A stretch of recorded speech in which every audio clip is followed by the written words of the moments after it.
क्या आप वाकई एक अच्छे विद्यार्थी हैं?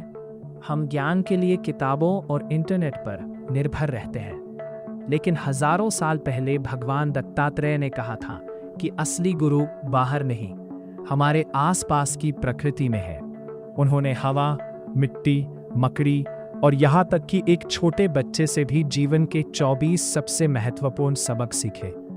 आज के वीडियो में हम जानेंगे कि प्रकृति के इन 24 तत्वों से हम अपनी लाइफ को कैसे बदल सकते हैं। चलिए दत्तात्रेय के ज्ञान के सफर पर चलते हैं।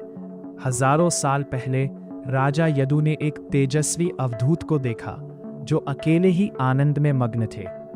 राजा ने पूछा, हे महात्मन, आपकी इस शांति और बुद्धिमत्ता का स्रोत क्या है?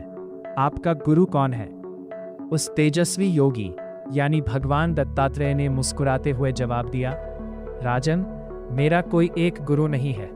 मैंने प्रकृति की 24 चीजों को अपना गुरु बनाया है। चलिए जानते हैं, क्या आप वास्तव में एक अच्छे विद्यार्थी हैं? प्रकृति के तत्व, धैर्य और संतुलन। दत्तात्रेय का पहला गुरु थी पृथ्वी, अर्थ। पृथ्वी पर लोग चलते हैं, खुदाई करते हैं, गंदगी फैलाते हैं, लेकिन पृथ्वी सब कुछ चुपचाप सहन करती है। दत्तात्रेय ने सीखा कि चाहे परिस्थितियां कैसी भी हों, एक इंसान को अपना धैर्य, पेशेंस और परोपकार कभी नहीं छोड़ना चाहिए। उन्होंने सीखा कि चाहे परिस्थितियां कैसी भी हों, 24 तत्वों को अपना धैर्य और परोपकार कभी नहीं छोड़ना चाहिए। उनका दूसरा गुरु थी वायु, एयर। हवा फूलों की खुशबू के साथ भी बहती है और गंदगी की बदबू के साथ भी, लेकिन हवा खुद कभी बदबूदार नहीं होती, वह बेदाग रहती है। ये हमें सिखाता है कि बुरे लोगों के बीच रहकर भी अपनी अच्छाई को कैसे बचाए रखना है। तीसरा गुरु आकाश, स्पेस। आकाश हर जगह है, लेकिन वह किसी चीज में लिप्त नहीं होता। आत्मा भी ऐसी ही है, सबके भीतर होते हुए भी सबसे परे। दत्तात्रेय ने केवल अच्छी चीजों से नहीं, बल्कि दूसरों की गलतियों से भी सीखा। उन्होंने मछली को अपना गुरु बनाया। मछली स्वाद के लालच में लोहे के कांटे को निगल लेती है और अपनी जान गंवा देती है। हमारी इंद्रियों का लालच, जैसे जीभ का स्वाद या बुरी आदतें, हमें बर्बाद कर सकता है। अनुशासन ही सुरक्षा है। फिर उन्होंने देखी एक मकड़ी, स्पाइडर। मकड़ी अपने ही भीतर से जाला निकालती है, उसमें रहती है और फिर उसे खुद ही निगल लेती है। भगवान भी इस संसार को ऐसे ही रचते हैं और अंत में खुद में समेट लेते हैं। ये सिखाता है कि चीजें बनाने और मिटाने का चक्र जीवन का हिस्सा है, इससे डरो मत। और फिर आया पतंगा, मौत। वह रोशनी के प्रति इतना आकर्षित होता है कि आग में चलकर मर जाता है। ये हमें डिस्ट्रैक्शन से बचने की चेतावनी देता है।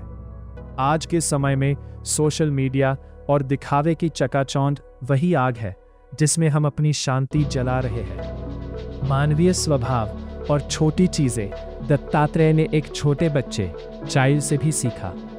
बच्चा न कल की चिंता करता है, न बीते हुए कल का दुख मनाता है, वह वर्तमान में आनंदित है। चिंता मुक्त जीवन ही असली सुख है।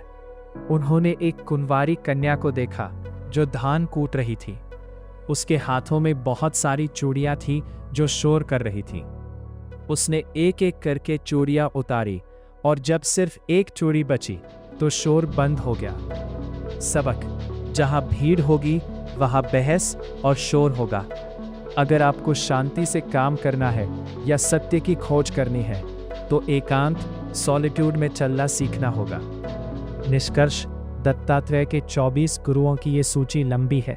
सूर्य, चंद्रमा, समुद्र, यहाँ तक कि एक तीर बनाने वाला भी उनका गुरु था। इन सब का एक ही निचोड़ है, विद्यार्थी वह नहीं जो सिर्फ क्लास में बैठा है। विद्यार्थी वह है जिसकी आंखें और कान हमेशा खुले हैं। अगर आप अपने अहंकार, ईगो को साइड में रख दे तो आपको रास्ते का पत्थर भी एक सबक दे सकता है।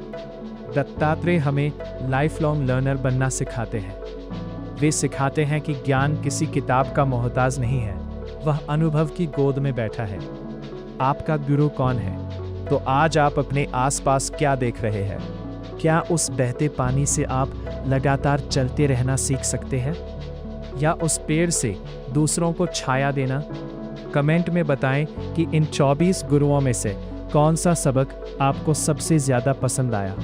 और याद रखिए, सीखना बंद तो जीतना बंद।